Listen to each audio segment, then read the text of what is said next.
बिस्मिल्लाहिर्रहमानिर्रहीम। शादी को अभी एक ही महीना गुजरा था जब उसके रवैये में अजीब सी कड़ी निगरानी महसूस होने लगी। शुरू में मैंने उससे फिक्रमंदी समझा, मगर जल्द ही अंदाजा हुआ बल्कि शक और काबू पाने की कोशिश है। एक दिन उसने मेरे फोन में कुछ ऐप्स चेक करने के बहाने खोला और बजाय हंसकर कहा, तुम्हारे फोन में तो बड़ी दिलचस्प चीजें हैं। मैंने उस वक्त ध्यान नहीं दिया, लेकिन बाद में महसूस हुआ कि मैसेजेस और कॉल्स के बारे में उसके पास ऐसी मालूमात होती हैं जो मैंने खुद नहीं बताई थी। मैंने मोबाइल की सेटिंग खोलकर देखी तो एक नामानूस ऐप छुपी हुई मिली, मगर उसके बारे में इल्म न था कि ये क्या करती है। बाद में पता चला कि ये स्पाई ऐप है जो मेरी हर सरगर्मी रिकॉर्ड करती है। दफ्तर में मेरी पोस्टिंग अचानक बदल गई। उसने कहा, घर करीब हो जाएगा तो आसानी होगी, थकन नहीं होगी। बज़ाहिर ये ख्याल रखने वाली बात थी, लेकिन हकीकत में उसने मेरे बॉस को फ़ोन करके मिन्नत समझत की और फिर मजबूर किया कि मेरा तबादला करीबी ब्रांच में हो जाए। नई ब्रांच में मेरी मेज खिड़की के पास थी, मगर वहाँ वो अक्सर दोपहर को आ निकलता। मैं पास से गुजर रहा था, सोचा तुम्हें ले चलूं, वो कहता। लेकिन हर बार मुझे महसूस होता कि ये महज मेरी सरगर्मियों पर नजर रखने का तरीका है। एक रोज उसने अलमारी के ऊपरी खाने से एक पुराना डब्बा निकाला और अंदर से चंद कागज और खतूत लहराए। ये किसके हैं? उसने तेज लहजे में पूछा। मैंने कहा, ये मेरी कॉलेज के दोस्त के खतूत हैं। देखो, नाम भी होगा उसका, मगर वो बसित था। ये तुम्हारे उस साबिका मंगेतर के हैं, मैं जानता हूँ। मैंने खामोशी इख्तियार की, क्योंकि बहस बेफायदा थी। उसी रात उसने ये बात अपनी अम्मा को भी बता दी और अगले दिन ससुराल में इस पर बातचीत हुई, खोया कोई बड़ा जुर्म पकड़ा गया हो। दफ्तर में नई पोस्टिंग के बावजूद मैंने शाम तक काम मुकम्मल करने की आदत बरकरार रखी, मगर एक दिन देर से आई तो उसने कहा, तुमने ये शिफ्ट बदली ही इसीलिए थी कि तुम्हारे पास ज्यादा वक्त हो बाहर जाने का। मैंने वजाहत दी, मगर उसकी आंखों में यकीन न आया। पड़ोस में नया जोड़ा आया था। एक शाम वो दोनों हमारे घर आए तो शौहर ने बाद में अजीब सा सवाल किया, वो मर्द तुम्हें पहले से जानता है क्या? मैंने हैरान होकर कहा, बिल्कुल नहीं, वो तो पहली बार मिला है। उसने कोई जवाब न दिया, मगर अगले दिन मैंने देखा कि घर के दाखिली दरवाजे के पते में एक नन्हा सा कैमरा लगा हुआ है, जिसका जाविया सीधा गली की तरफ था। माली मामलात पर उसने मुकम्मल गिरफ्त कायम कर ली। मेरा एटीएम कार्ड अपने पास रख लिया और कहा, घर का खर्च रोजाना कैश में देना बेहतर है, हिसाब सीधा रहेगा। उसने रोज के लिए 2000 रुपए की हद मुकर्रर कर दी।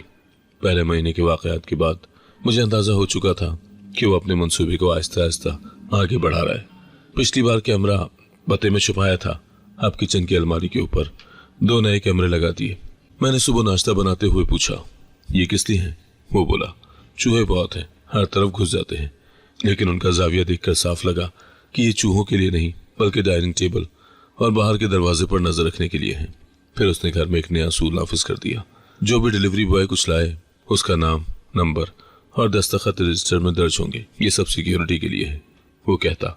मगर हकीकत ये थी कि बाद में उन्हीं नंबरों पर फोन करके पूछता, तुमने क्या बात की थी, किसने ऑर्डर दिया?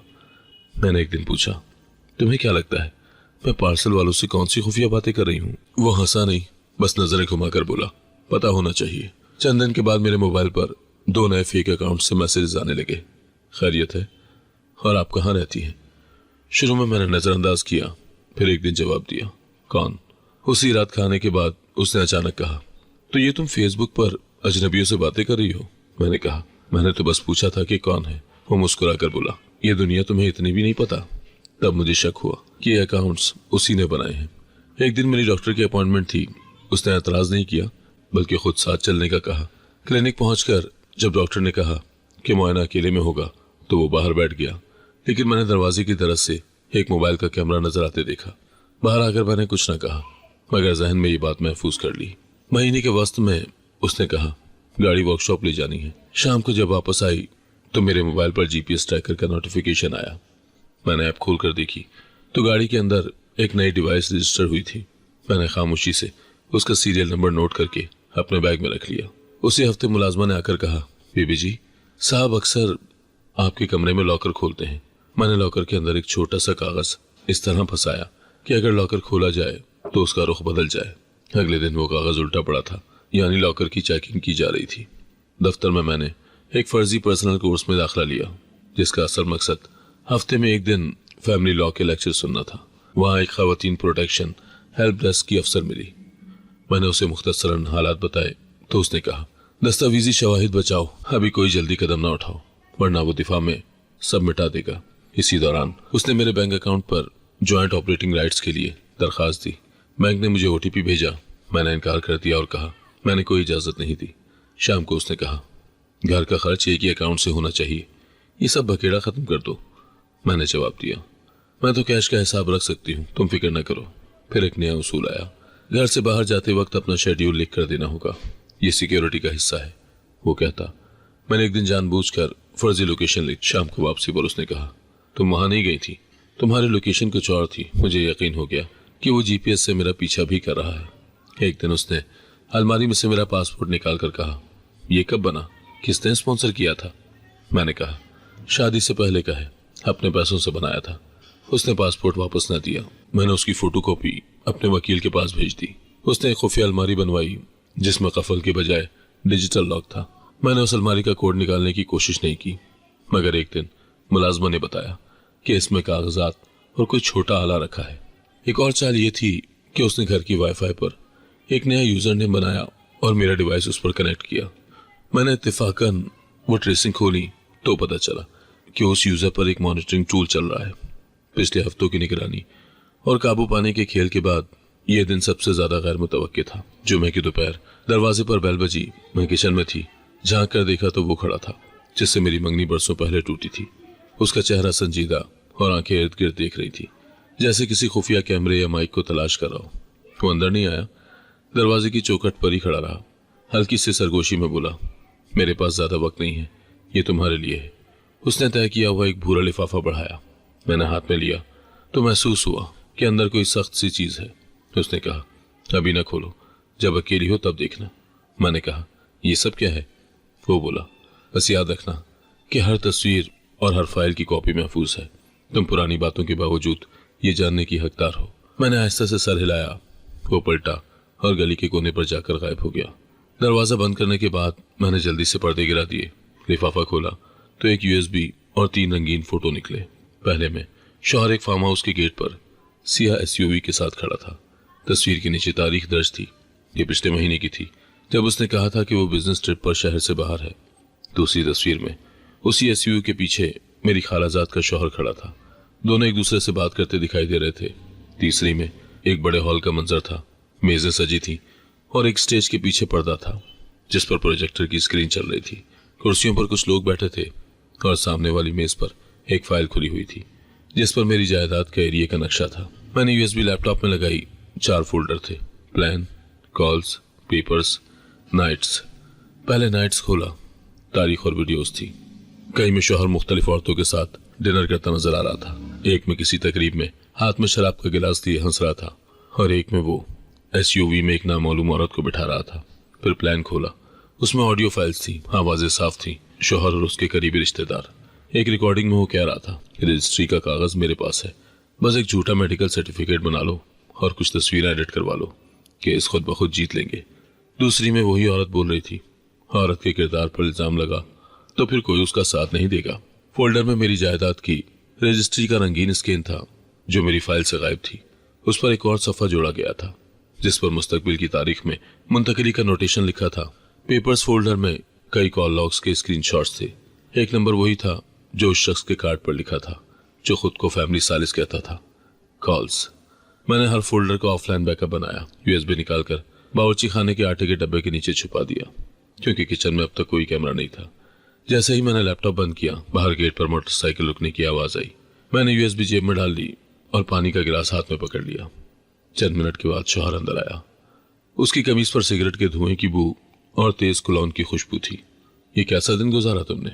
उसने आम लहजे में पूछा। मैंने कहा बस घर की सफाई की, कुछ पुराने कपड़े समेटे। वो सीधा अपने कमरे में चला गया। मैंने तय किया कि इन तस्वीरों और वीडियोस की लोकेशन की तस्दीक जरूरी है। अगली सुबह मैंने एक बहाने से मोहल्ले की एक लड़की को बुलाया और उसे यूएसबी की एक कॉपी दी। मैंने कहा ये बस अपने पास रखो, कुछ दिन बाद वापस ले लूंगी। उसने हैरत से पूछा क्या है ये? मैंने कहा फोटोज और वीडियोस, कुछ अहम चीज है, सवाल मत करना। शाम को मैंने पुराने दफ्तर के एक साथी को फोन किया।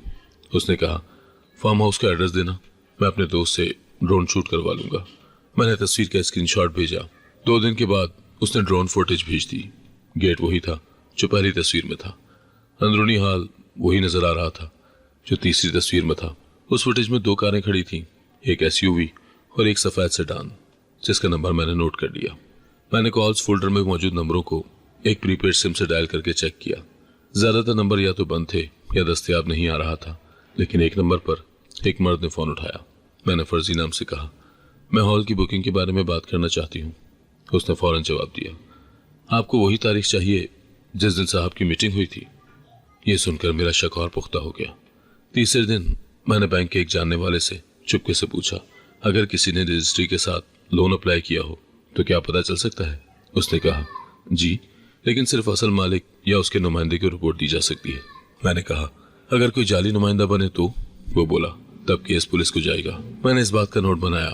रात को शौहर ने कहा, कल मैं सुबह जल्दी निकल जाऊंगा, शाम तक नहीं आऊंगा। मैंने हल्का सा सर हिलाया, लेकिन दिमाग में यह था कि उस फार्म हाउस या हॉल की दोबारा मीटिंग हो सकती है। मैंने अपने दोस्त को मैसेज किया कि वो ड्रोन वाले दोस्त को दोबारा भेजे। अगले दिन दोपहर को उसने बताया, आज गेट पर 4 गाड़ियां हैं, एक वही SUV, एक सफ़ेद सेडान, एक ब्लैक वैन और एक पिकअप ट्रक। मैंने ये सब नोट्स एक फाइल में शामिल कर दिए। अब मेरे पास ना सिर्फ तस्वीर और वीडियोस थी, बल्कि लोकेशन की तस्दीक, गाड़ियों के नंबर और मुतालिका लोगों के फ़ोन कॉल के सबूत भी थे। मैं जानती थी कि अगला मरहला ये सब एक नाकाबिल एतबार जगह पर रखना है, ताकि अगर कुछ हो भी जाए तो ये मवाद महफूज रहे। मैंने अगली सुबह वकील से मुलाकात का वक्त तय किया। उसके लिए गवाहों की 2 फहरिस्तें तैयार की। पहले रजाकार गवाह, जिनमें मेरा पुराना दोस्त और मुलाजिमा शामिल थी। दूसरी गैर जानिबदार गवाह, जैसे टैक्सी ड्राइवर और प्रिंट शॉप वाला। मुलाकात से एक दिन पहले मैंने प्रिंट शॉप वाले को दोबारा फ़ोन किया और कहा, वो फ़ोटोज संभाल कर रखना, हो सकता है दोबारा ज़रूरत पड़े। उसने कहा, कोई मसला नहीं, बस याद दिला देना। मैंने टैक्सी ड्राइवर को भी एक मैसेज भेजा, तुम्हारी फुटेज मेरे काम आई, शुक्रिया। उसने जवाब दिया, अगर मजीद रिकॉर्ड चाहिए हो तो बता देना, मेरे पास बैकअप भी है। घर में इस दौरान शौहर ने एक नया उसूल बनाया कि रात को खाने के बाद सबके मोबाइल डाइनिंग टेबल पर रखे जाएं। मैंने इस पर इत्तेफाक जाहिर किया, मगर असल फ़ोन किचन के एक खाने में रख दिया और मेज़ पर अपना पुराना फ़ोन रख दिया। मैंने मुलाजमा को भी समझा दिया कि अगर कोई तुमसे पूछे कि घर में कौन कब आता है तो सिर्फ वही बताना जो हमने तय किया है। उसने हाँ में सर हिलाया। वकील की हिदायत पर मैंने जज्बात एक तरफ रखकर सिर्फ इकदामात पर तवज्जो दी। सुबह सबसे पहले USB लेकर गई। वहाँ टेक्नीशियन ने कहा, हम सबसे पहले इसका इमेज बनाएंगे ताकि असल डाटा महफूज रहे। चेन ऑफ कस्टडी फॉर्म पर मैंने और वकील ने दस्तखत किए। फिर USB को एक सील पैक में बंद करके लैब लॉकर में रखा गया। इसका मतलब था कि बाद में कोई भी ये दावा नहीं कर सकेगा कि मैंने फाइल में तब्दीली की। लैब से बाहर निकलते हुए मैंने कहा, अब नादरा के पोर्टल पर रजिस्ट्री की वेरिफिकेशन करते हैं। हमने पेपर्स फोल्डर में मौजूद स्कैन अपलोड किया। नतीजा आया कि ये स्कैन असली रजिस्ट्री का कलर फोटो स्टेट है, मगर इसमें एक इजाफी सफ़ा जोड़ा गया है। इस सफ़े पर नकल मलकियत बराए फरीक़ैन लिखा था और तारीख मुस्तकबिल की दी हुई थी। वकील ने कहा, यह आमतौर पर तब होता है जब पहले कब्जा ले लिया जाता है और बाद में कागज़ का लीगल प्रोसेस मुकम्मल किया जाता है। ये सफ़ा उनके इदारे का सबूत है। हमने सफ़े पर लगी नोटरी सील के नंबर पर कॉल की। नंबर बंद मिला। वकील ने कहा, यह भी जांच के काबिल है। अक्सर जाली मोहरें या चोरीशुदा सेल इस्तेमाल होती हैं। मैंने उस नंबर की तफसील तलाश करने के लिए अपने एक जानने वाले को टेक्स्ट किया जो ज़िले कचहरी में क्लर्क था। लैब की रिपोर्ट शाम को आई। उसमें 2 ऑडियो फाइल्स के मेटा डाटा में तरमीम की तारीख दर्ज थी जो शौहर की बिजनेस मीटिंग वाले दिन की थी। मैंने कैलेंडर निकालकर उस दिन का रिकॉर्ड देखा और SUV की लोकेशन फाइल से मैच की। वक्त और जगह तकरीबन एक जैसी थी। इस दौरान एक नई चीज़ सामने आई। पेपर्स के साथ मुंसलिक एक अलग फाइल थी जिसमें मेरा नाम हमल का शुबा लिखा हुआ था। दस्तखत किसी गायनी डॉक्टर के थे। मैं चौंक गई क्योंकि उस तारीख को मैं अपने कोर्स में मौजूद थी और कोई मेडिकल चेकअप नहीं करवाया था। अगले दिन हम सीधे उस डॉक्टर के क्लिनिक गए। डॉक्टर ने फाइल देखकर कहा, यह मेरे दस्तखत नहीं है और ये लेटर ही जाली है। उसने फौरन एक तहरीरी बयान एफिडेविट दिया कि यह डॉक्यूमेंट छूटा है। वकील ने कहा, यह हमारे केस में अहम सबूत बनेगा। वकील ने तजवीज़ दी, अब हमें उल्टा वार करना है, मगर ये ख़ानदान के अंदर नहीं होना चाहिए क्योंकि वो इसे दबाने की कोशिश करेंगे। पहले मुतालिका अथॉरिटीज़, फिर अवामी मंजर पर लाना है। मैंने सर हिलाया, लेकिन दिमाग में एक और मंसूबा भी था। मैंने तय किया कि अपनी जायदाद के असल कागजात का डिजिटल ट्विन बनाकर ब्लॉकचेन टाइम स्टैंपिंग पर अपलोड कर दूं, ताकि अगर किसी ने कागजों में तब्दीली की कोशिश की तो मेरे पास नाकाबिले इनकार डिजिटल रिकॉर्ड मौजूद हो। रात को खाने के बाद शौहर ने अचानक पूछा, फ़ोन क्यों साइलेंट है? मैंने कहा। बैटरी कम है, इसीलिए साइलेंट कर दिया। हकीकत यह थी कि मैंने एक बेसिक फ़ोन इस्तेमाल करना शुरू कर दिया था ताकि उसके स्पाई ऐप की कारकर्दगी बेअसर हो जाए। असल स्मार्टफोन घर पर रहता और एक बेसिक फ़ोन बाहर मेरे साथ जाता। अगले दिन उसने एक शख्स को घर बुलाया जिसे रिश्तेदार बताया। वो सादा कपड़ों में था लेकिन गुफ्तगू का अंदाज पुलिस जैसा था। उसने एक सवालनामा निकाला और पूछा, क्या आपके कहीं और मरासिम हैं? क्या आपका किसी गैर से राब्ता है? मैंने सीधा कहा, मेरे वकील से बात करें, ये मेरे वकील का नंबर है। इस जवाब पर दोनों के चेहरे बदल गए। रात देर से शौहर आया, उसके साथ वही करीबी रिश्तेदार भी थी जिसकी आवाज़ प्लान फोल्डर की ऑडियो में थी। वो दोनों सीधे स्टडी रूम में गए। मैंने किचन में रहकर माइक्रो रिकॉर्डर ऑन कर दिया जो डाइनिंग और स्टडी के बीच में रखा था। कुछ जुमले साफ निकल आए, कल वाली फाइल तैयार है और वक्त से पहले सब कर लो वरना मसला हो जाएगा। ये रिकॉर्डिंग भी मैंने फौरन कॉपी करके अलग फोल्डर में डाल दी। उस दिन के बाद मैंने महसूस किया कि वो ज़्यादा मोहतात हो गया है, लेकिन ये भी कि अब उसे अंदाज़ा हो चुका था कि मामला उसके कंट्रोल से बाहर निकल रहा है। मैंने वकील से कहा, हमें जल्द ही वो दिन तय करना होगा जब ये सब एक साथ सामने आए। वकील ने जवाब दिया, वो दिन जल्द आएगा और तब ये खेल एक तरफा नहीं बल्कि दो तरफा होगा। कानून तुम्हारे साथ होगा। साबिका मंगेतर ने मुख्तसर सा पैगाम किया। उसी फार्म हाउस में हफ्ते की रात पार्टी है। गेट का पुराना चौकीदार मेरा वाकिफ निकला। हम लोकेशन लॉक बना लेंगे।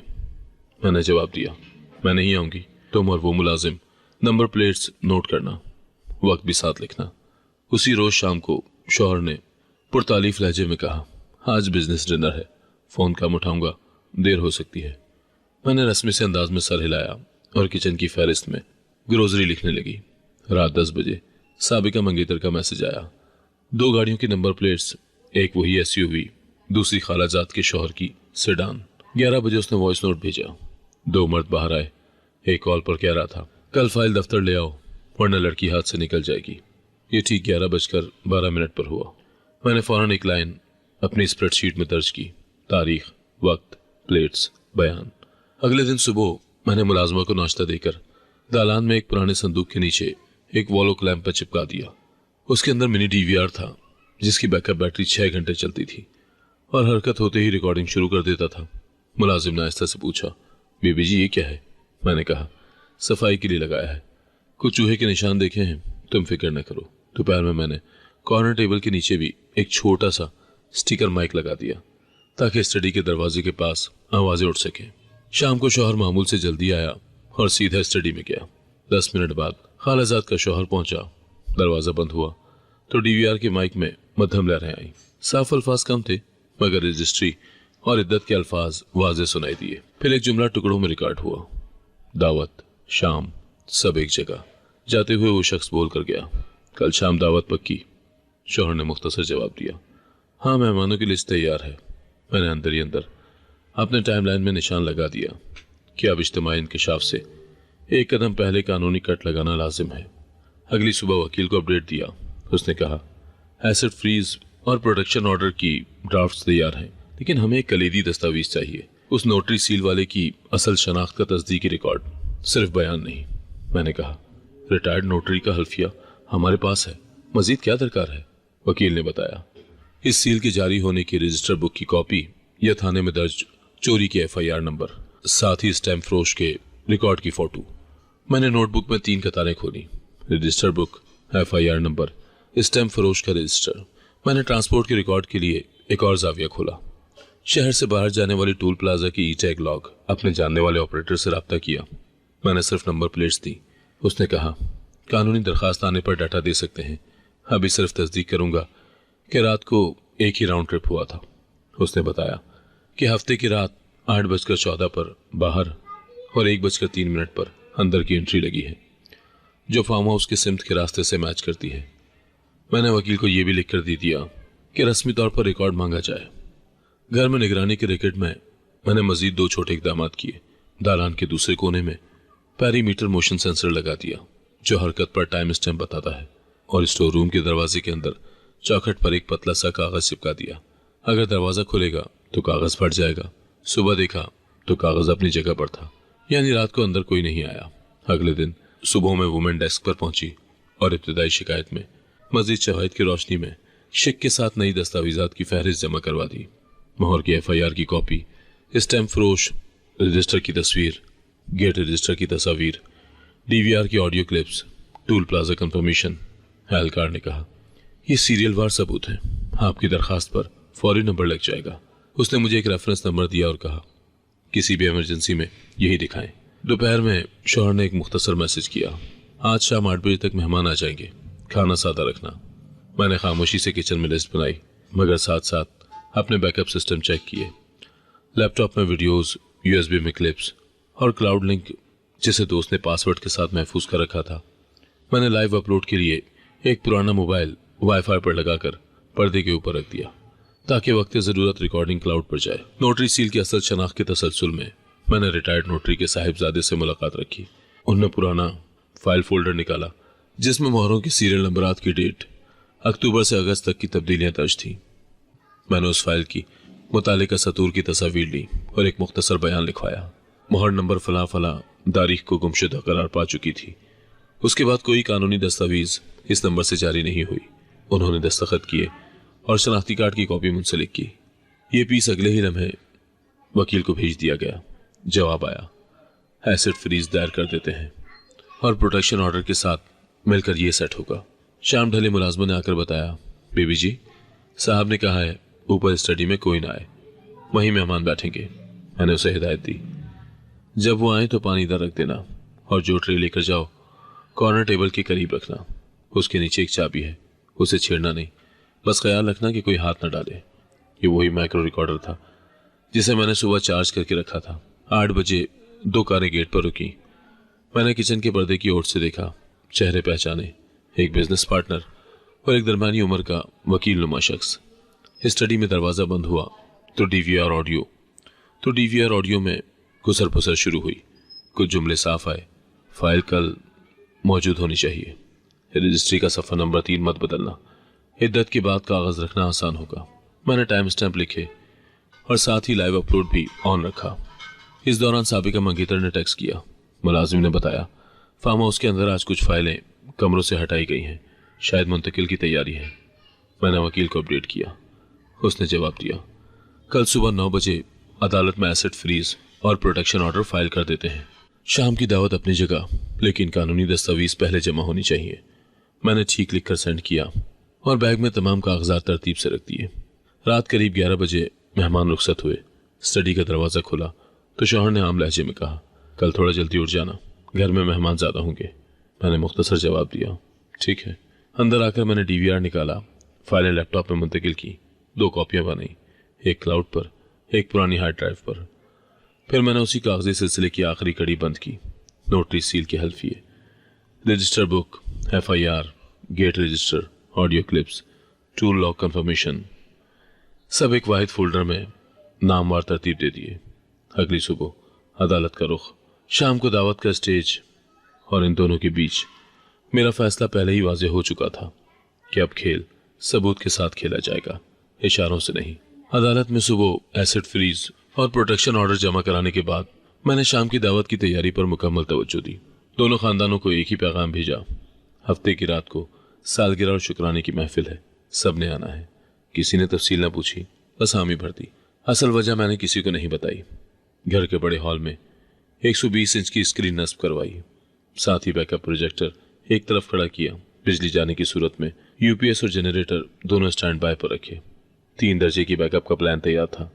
लैपटॉप में असल प्रेजेंटेशन, USB में मुकम्मल कापी और एक क्लाउड लिंक जिसे मेरा पुराना दोस्त पासवर्ड प्रोटेक्ट करके हैंडल कर रहा था। मैंने उसे हिदायत दी, अगर मैं मैसेज करूं, ऑनलाइन करूं, तो फौरन लिंक एक लिस्ट ऑफ कॉन्टैक्ट्स को भेज देना। मेहमानों की फहरिस्त मैंने जानबूझकर गैर जानिबदार आंखें शामिल की। मोहल्ले के इमाम साहब, वालिद के पुराने कुलीग और 2 खालाओं के शौहरों के बजाय खुद खालाएं, ताकि मर्दाना महफिल का दबाव न हो और औरतों की मौजूदगी में दबाव कम हो। दरवाजे पर फोटोग्राफर खड़ा करने का इंतजाम किया। उसे पहले ही बता दिया, जब मैं हल्का सा हाथ ऊपर करूं तो कैमरा हॉल की तरफ रखकर मुसलसल वीडियोस रिकॉर्ड करना, रुकना नहीं।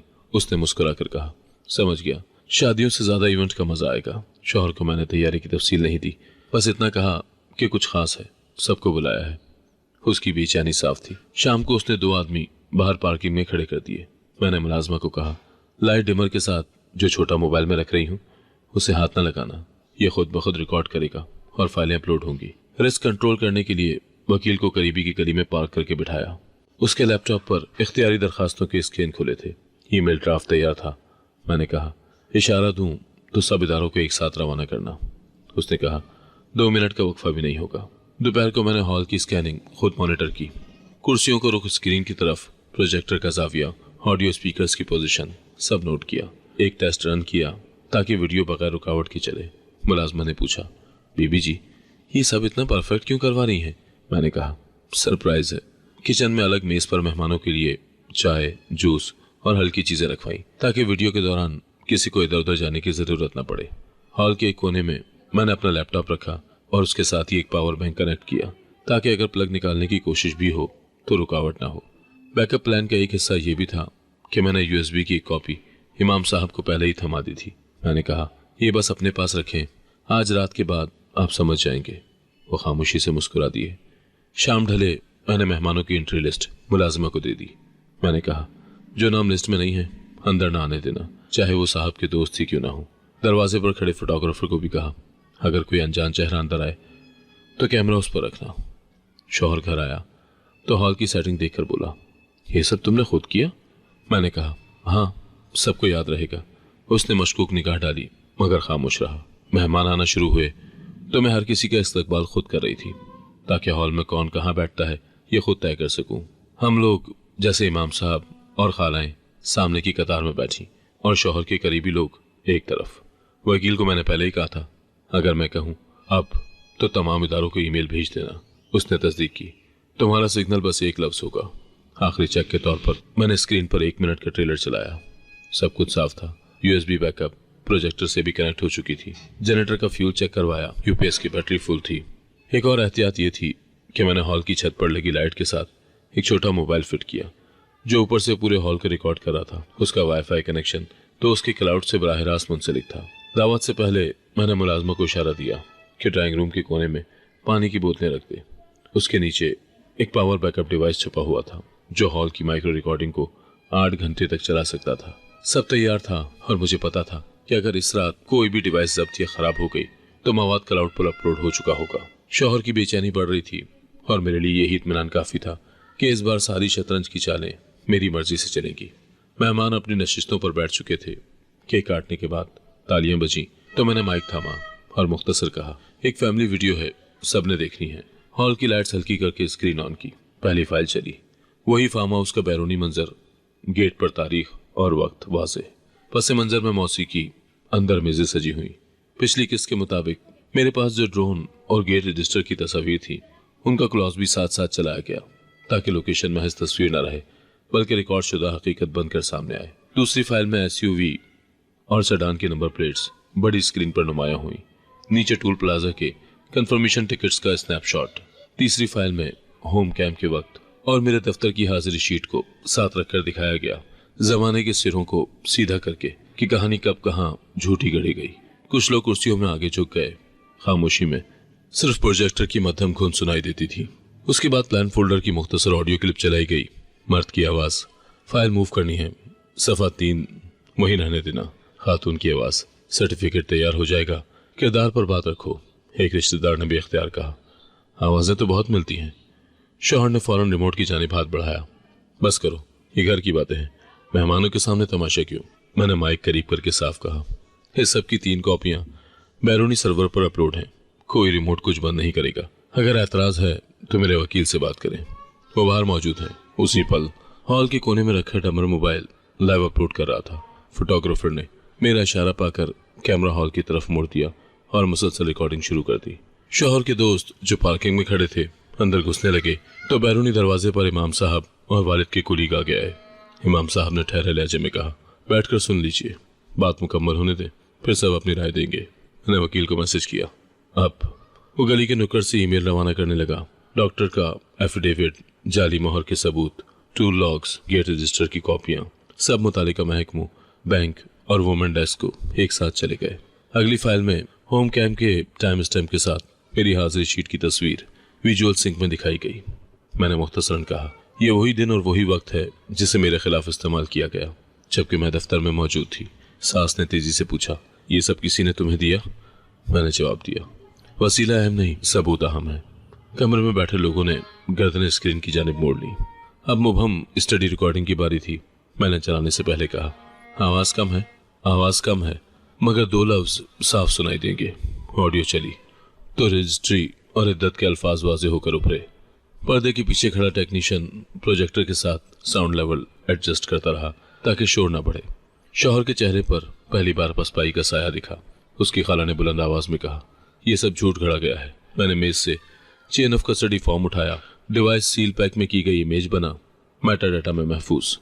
इमाम साहब ने फॉर्म पर चश्मा लगाकर नजर डाली और सर हिलाया। शौहर ने अचानक लाइट्स बंद करवाने की कोशिश की।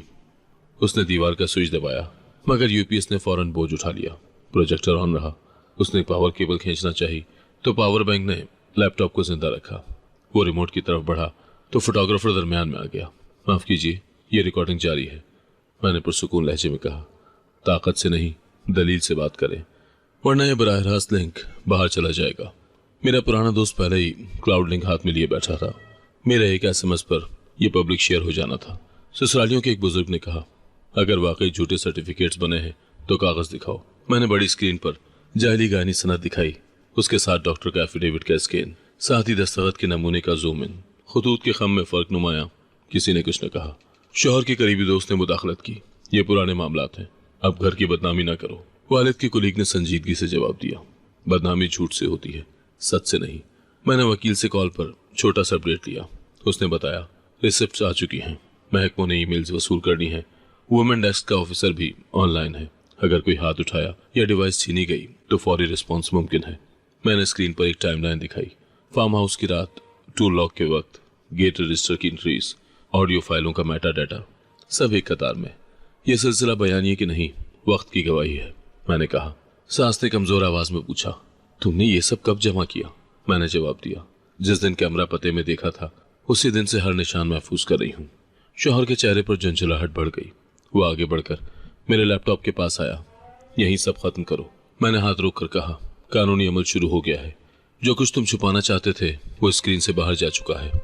उसी लम्हे मेरे फोन पर वुमेन डेस्क से एक पैगाम आया, आपकी शिकायत में नई दस्तावेजात शामिल हो गई, रेफरेंस नंबर फाल है। मैंने बुलंद आवाज में ये सतर पढ़ दी। सामने के सफ में बैठी खालाएं एक दूसरे को देखकर सहम गई। इमाम साहब ने मेरी तरफ रुख करके कहा, अगर मजीद मवाद है तो मुकम्मल कर लीजिए ताकि कोई मुगालता न रहे। मैंने आखिरी स्लाइड खोली। जायदाद के कागजात की डिजिटल ट्विन के कंफर्मेशन कोड्स, उनकी टाइम स्टैंपिंग की रसीद और उस पर नोट। मलकियत में तब्दीली की हर कोशिश की सूरत में ब्लॉकचेन हैश बतौर सबूत पेश होगा। एक नौजवान कजन ने बड़बड़ा कर कहा, यह तो सीरियस तैयारी है। शौहर के पार्किंग में खड़े आदमियों ने अंदर आकर शोर मचाने की कोशिश की। दरवाजे पर खड़े वालिद के कुलीग ने कहा, मीटिंग चल रही है, मेहमान सिर्फ बैठने पर आएंगे, मुदाखलत पर पुलिस को कॉल होगी। मैंने उसी वक्त वकील को अगला सिग्नल दिया। उसने थाने के ड्यूटी ऑफिसर को कॉल मिला दी और मुख्तसर बताया कि घरेलू महफिल में सबूत पेश हो रहे हैं, सिक्योरिटी रिस्क हुआ तो यूनिट हरकत में रहे। मैंने माइक पर आखिरी बार कहा, मेरी इब्तदाई शिकायत दाखिल है। आज की रिकॉर्डिंग और पेश करदा कागजात उसी फाइल का हिस्सा बनेंगे। शौहर की खाला ने फिर कहा, यह सब फ्रॉड है। मैंने मेज से चेन ऑफ कस्टडी दोबारा उठाया और कहा, यह फॉर्म्स और लैब की रसीदें अदालत में जाएंगी। अगर कोई फ्रॉड है तो वहां साबित हो जाएगा। इस दौरान बैकअप प्रोजेक्टर की होल्डर ने आहिस्ता से बताया, जनरेटर ठीक है, पावर में कोई रखना नहीं आएगा। मैंने सर हिलाया और फोटोग्राफर से कहा, रिकॉर्डिंग महफूज रखना, बाद में फाइल मुझे मिल जाएगी। उसने जवाब दिया, 2 कॉपियां अभी क्लाउड पर अपलोड हो रही हैं। महफिल के फौरन बाद जब मेहमान निकल गए तो शौहर ने दरवाजा बंद करके कहा, बैठो, बात करनी है। मैंने कुर्सी पर बैठते ही मोबाइल निकाला और वकील को कॉल मिलाकर स्पीकर ऑन किया। शौहर ने पहले नरम लहजे में कहा, देखो ये सब गलतफहमी है, बाहर की बातें घर में ना लाओ। फिर उसका लहजा बदल गया, तुम कुछ नहीं ले पाओगी, असल कागज मेरे पास हैं। मैंने फौरन जवाब दिया, असल रजिस्ट्री वालिद के बायोमेट्रिक वाले स्मार्ट लॉकर में है। तुम्हारे पास जो कॉपी है वो ब्लॉकचेन पर टाइम स्टैंप होने के बाद महज सेकेंडरी है। तुम्हारी तारीख वाला ड्राफ्ट जाली है और फॉरेंसिक से इसकी तस्दीक हो चुकी है। वकील ने स्पीकर पर कहा, इस जुमले को रिकॉर्ड कर लें, यह अदालत में जाएगा। शौहर एक लम्हे को खामोश हुआ, फिर कमरे से निकल गया। अगले ही दिन वो बैंक गया और मेरे अकाउंट को फ्रीज करने की दरखास्त दी, मगर ब्रांच मैनेजर ने उसे कानूनी नोटिस दिखाया जो वकील ने एक दिन पहले ही फैक्स किया था। इसमें वाज़ेह था कि किसी भी ट्रांजैक्शन या मुदाखलत को अदालत की इजाज़त के बगैर गैर कानूनी समझा जाएगा। ब्रांच मैनेजर ने मुझे फ़ोन पर इत्तला दी। मैडम, उन्होंने कोशिश की लेकिन हमने रोक दिया। मैंने शुक्रिया अदा किया और उस कॉल का रिकॉर्ड महफूज किया। उसी हफ्ते उसने पुलिस में रिपोर्ट दर्ज करवाई कि मैं घर छोड़कर गायब हो गई। मैं पहले ही वालिदान के घर मुंतकिल हो चुकी थी और वुमेन डेस्क को मेरी लोकेशन मालूम थी। वुमेन डेस्क की इंस्पेक्टर ने शौहर की रिपोर्ट देखते ही उस पर मुसालियत लिखा और मुझे फ़ोन करके कहा, फिक्र न करें, कोई जबरी वापसी नहीं होगी, हम इसको क्लियर कर देंगे। मैंने इंस्पेक्टर से दरख्वास्त की कि वो इस जाली रिपोर्ट की कॉपी मुझे भी दें ताकि मुस्तकबिल में ये मेरे केस में शामिल हो सके। इस दौरान हमने नोटरी सील के नंबर की असल कहानी निकाली। तहकीकात से पता चला कि यह स्टैंप एक रिटायर्ड शख्स के नाम से जारी हुआ था, मगर कई साल पहले उसकी दफ्तर से चोरी हो गया था। वकील ने फौरन उस शख्स का हल्फिया बयान तैयार किया जिसमें उसने तस्दीक की कि वो मोहर उसके कब्जे में नहीं और उस पर दस्तखत उसके नहीं है। ये बयान अदालत में जमा कराने के लिए हमारे पास एक मजबूत हथियार बन गया। खालाजाद के शौहर भी अचानक फ़ोन पर बोला, मैं इस मामले से अलग हो रहा हूँ, मेरा इसमें कोई हाथ नहीं था। हकीकत ये थी, एक स्टोरेज यूनिट की रसीद लग गई थी जो उसके नाम पर थी। उस यूनिट के बाहर सीसीटीवी फुटेज में शौहर और वो दोनों एक बॉक्स लेकर आते और अंदर रखते नजर आए। बाद में उसी यूनिट के अंदर से वही जाली मोहर और कागजात बरामद हुए। ये वीडियो भी हमने फॉरेंसिक के चेन ऑफ कस्टडी के साथ महफूज कर ली। मैंने वकील को कहा, जायदाद पर लिस्ट पेंडेंस के नोटेशन लगवाएं ताकि केस के दौरान कोई मुंतकिली या फरोख्त न हो सके। वकील ने इस नोटेशन की दरखास्त फौरी फाइल की और रजिस्ट्री ऑफिस को इत्तला दे दी। रजिस्ट्री ऑफिसर के क्लर्क ने तस्दीक की। अब कोई भी शख्स इस प्रॉपर्टी के कागजात पर कोई अमल नहीं कर सकता जब तक अदालत फैसला न दे। अदालत में पहली पेशी करीब आ रही थी। हमने फैसला किया कि दरखास्त में मारपीट या घरेलू तशद्दुद की तवील कहानियां शामिल करने के बजाय कंट्रोल और जालसाजी के शवाहिद को तरजीह दी जाए। वकील ने कहा, यह केस जज्बात का नहीं, कागज और रिकॉर्ड पर जीता जाएगा। मैंने उसकी राय से इत्तेफाक किया। ससुरालियों ने बार बार पैगाम भेजा कि मामला घर में ही तय कर लें, अदालत जाने की जरूरत नहीं। एक दिन उनका नुमाइंदा आकर बोला, बेटी, खानदान की इज्जत के लिए बेहतर है कि बैठकर सुलझा लो। मैंने सीधा जवाब दिया, रिश्ता तब बचता है जब एतमाद बचता है, और एतमाद हमने सबके सामने वीडियो में देखा। उसने चुपचाप नजरें झुका ली। उसके बाद शौहर ने एक और हरबा आजमाया। उसने अपने वकील के जरिए डोमेस्टिक रिकंसिलिएशन का नोटिस भेजा जिसमें दावा किया कि वो सुलह के लिए तैयार है। मेरे वकील ने उसका जवाब तैयार किया। मुसालहत तब मुमकिन है जब झूठे कागजात, जाली मोहरें और किरदार कुशी के मंसूबे की वजाहत दी जाए और उन पर कानूनी कार्रवाई का सामना किया जाए। ये जवाब रजिस्ट्री पोस्ट से भेजा गया ताकि रिकॉर्ड में रहे। इसी दौरान मैंने अपने वालिदैन के घर पर सीसीटीवी इंस्टॉल करवाया क्योंकि इम्कान था कि कोई दस्तावेज या डिवाइस वापस लेने की कोशिश कर सकता है। एक रात वाकई गेट पर 2 मोटरसाइकिल सवार आकर रुके, मगर वालिद के गार्ड ने उन्हें देखकर आवाज़ दी तो वो फौरन चले गए। गार्ड के बयान को भी मैंने अपने शौहर की फाइल में शामिल कर लिया। अदालत में पहली समाअत पर जज ने वो पूरी हुक्म जारी किया। फैसला साफ था, शौहर मुझसे किसी भी सूरत में बराह रास्त या बिलवास्ता रब्ता नहीं करेगा, मेरे मौजूदा या साबिका रिहाइश में दाखिल नहीं होगा और मेरी जायदाद पर किसी किस्म की मुदाखलत या फरोख्त करने की कोशिश नहीं करेगा। यह हुक्म पुलिस स्टेशन, रजिस्ट्री ऑफिस दोनों को भेजा गया ताकि इस पर फौरी अमल हो। मैंने कमरे अदालत से निकलते ही वकील को कहा, कम अज कम अब रात को सुकून से सो सकूंगी। 3 हफ्ते के बाद फॉरेंसिक की रिपोर्ट आ गई। उसमें वाज़ेह लिखा था कि यूएसबी की ऑडियो फाइलें असली हैं, उनमें किसी किस्म की कोई कटाई या जोड़ाई के शवाहिद नहीं मिले।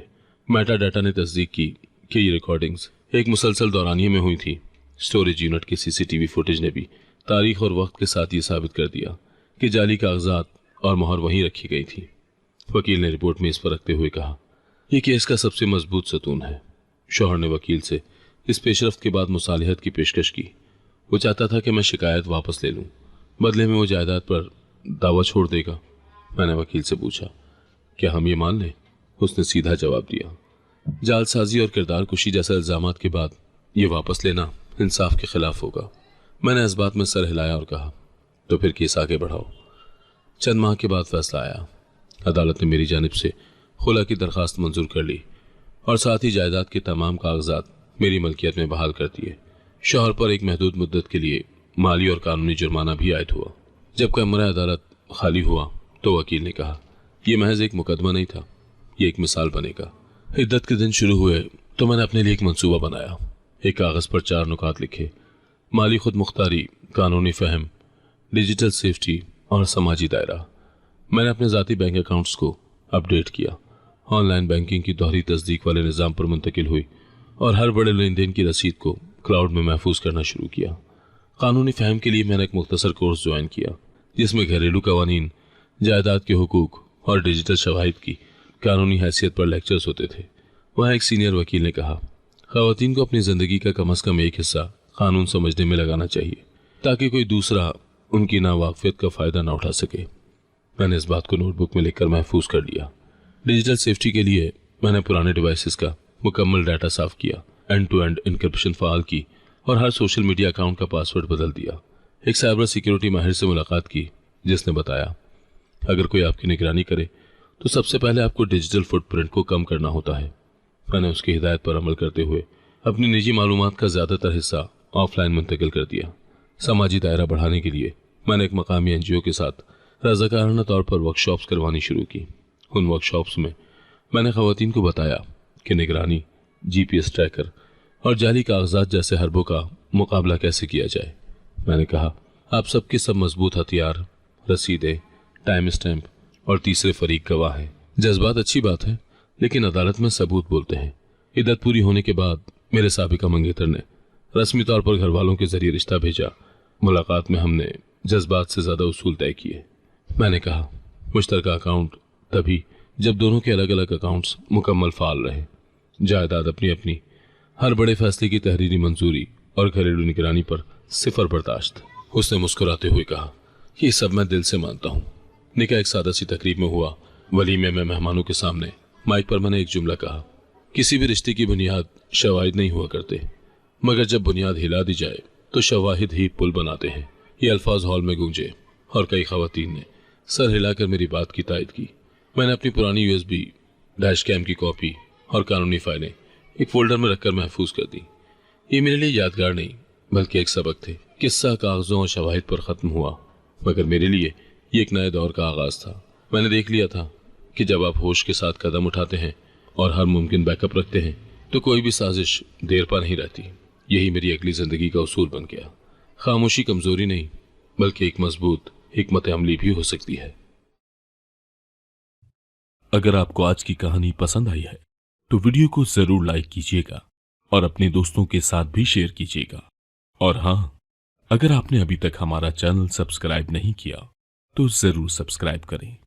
मिलते हैं कल एक नई और दिलचस्प कहानी के साथ। अल्लाह हाफिज।